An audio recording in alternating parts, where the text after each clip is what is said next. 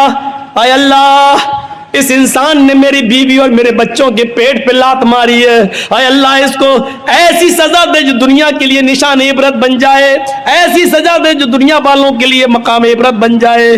میرے بھائی, مجھے کیا معلوم تھا؟ اس دن تو غصے میں نکل گئی, لیکن مجھے معلوم نہیں تھا کہ اللہ رب العالمین قبول کر لے گا. سنو, یہ ہوتی ہے مظلوم کی بد دعا کا اثر. اسی لیے اللہ کے نبی صلی اللہ علیہ وسلم نے کہا تھا, اتقی دعوت المظلوم, مظلوم کی بد دعا سے بچنا. اس لیے کہ مظلوم جب کوئی بد دعا دیتا ہے تو اس بد دعا کو آسمان کے پردے بھی روک نہیں پاتے, ساتوں آسمان کے دروازے اس کے لیے کھل جاتے ہیں. مظلوم کی بد دعا اور اللہ کی کرسی عرش کے پاس جانے میں کوئی دیوار نہیں ہوتی ہے. مظلوم کی بد دعا ڈائریکٹ اللہ کے پاس جاتی ہے, اس بد دعا کو لے جانے والے فرشتے نہیں ہوتے ہیں. مظلوم نے یہاں بد دعا دی, وہ بد دعا آسمان کے سینے کو چیرتے ہوئے ڈائریکٹ عرش سے ٹکراتی ہے, اور عرش والا جواب دیتا ہے, میرے مظلوم بندے کی بد دعا میرے پاس آئی ہے, اس بد دعا نے میرے عرش کو جھنجھوڑ دیا ہے, یعنی مجھ سے انصاف مانگ رہا ہے میرا مظلوم بندہ.